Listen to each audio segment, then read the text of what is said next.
Pansin nyo ba, parents, pag nagtuturo ka ng reading sa anak mo, at the middle ng yung lesson or reading, bigla siyang tumitigil, no?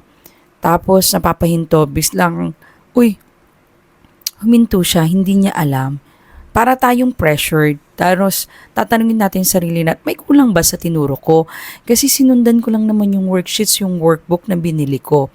Tapos ngayon, mapapatigil siya, anong kulang? So, normal na mapapressure ka, normal na mapapaisip ka na baka kulang pa yung tinuro ko o hindi pa niya natutunan yung talagang foundation ng reading.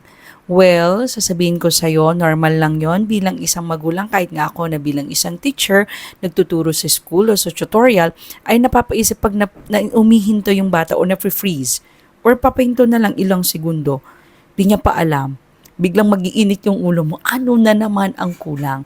So, naghahanap ka ngayon ng anong solusyon? Well, sasabihin ko sa'yo na normal lang yon bilang isang estudyante, bilang isang bata na nagbabasa. Kasi tandaan mo, ang reading ay skill. Isa siyang parang sa music lesson sana, mag-aaral ka ng gitara, skill na rin po siya. Hindi siya biglang kusang marunong magbasa.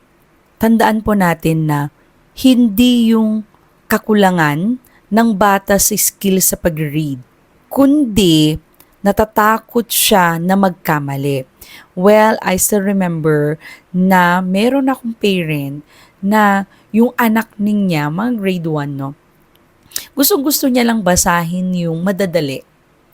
Yung mga short sound, yung may mga bat, mga ganyan. Ayaw niyang basahin yung mga may long sounds, yung mga may A, bait, late. Hirap na hirap siya, hindi niya mapag-connect. Sabi ko, napaka-perfectionist. Gusto ko lang teacher yung madali lang, yung kayang-kaya ko. Napaka-perfectionist niya. Yun pala, nung kinausap ko yung nanay, yun pala, dun sa school nila, kasi nag-aaral siya sa private, pressured din yung magulang. Sabi niya, teacher, kailangan na siyang makabasa kasi meron siya lang elimination, ganun ba yun? Elimination sa school na kailangan ay makabasa siya para makapunta siya sa section na yun. So, ganitong month, sabi niya. So, sabi ko, sa kalagayan ng bata, ako rin na-transfer yung, sa akin yung pressure nila na mag-ina. Parang, sabi ko, oh wow, parang, kung titignan mo, kung mamadaliin mo yung bata, mas mahihirapan siya kasi kabado. Di ba pag kabado ka, mas lalo kang nagmamadali, mas lalong magkakamali. So sabi ko, mama, mother, is hindi natin kailangan i-pressure. Sige, goal natin makapunta sa section na yon, pero kailangan natin maging kalmado para maging kalmado rin po ang anak ninyo para mag-grasp niya. Huwag po nating mamadaliin kasi pag magmamadaliin natin, wala siyang mas lalong matututunan. Pero kung kalmado lang tayo nagtuturo at tinitingnan natin bawat araw yung small wins o tinuturo natin na maliliit na sound, halimbawa natutunan niya isang sound ngayon, isang word, isang sentence, it's just okay. Kasi yung progress na yon mag-snowball, rarami siya. Don't be pressured. So, hindi po yung skill ng reading ang pagkakamali or yun dun siya naghinto. Tandaan natin, unang-una, sabihin natin sa bata na okay lang magkamali and then we just read and practice and makukuha rin natin yung gusto nating perfect na pagbasa dun sa reading.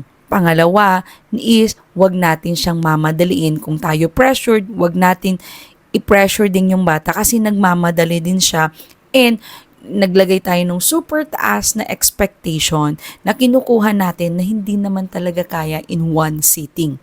I-lower down natin yung expectation pero araw-araw natin gagawin. Yung expectation mo in 1 month, wag mong ilagay yung expectation mo in one sitting.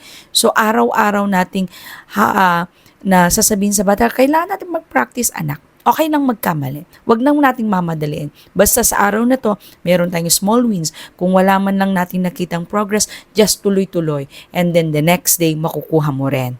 Sabihin mo lang ng ganun sa bata para maging mas kalmado din siya and ikaw din, be calm.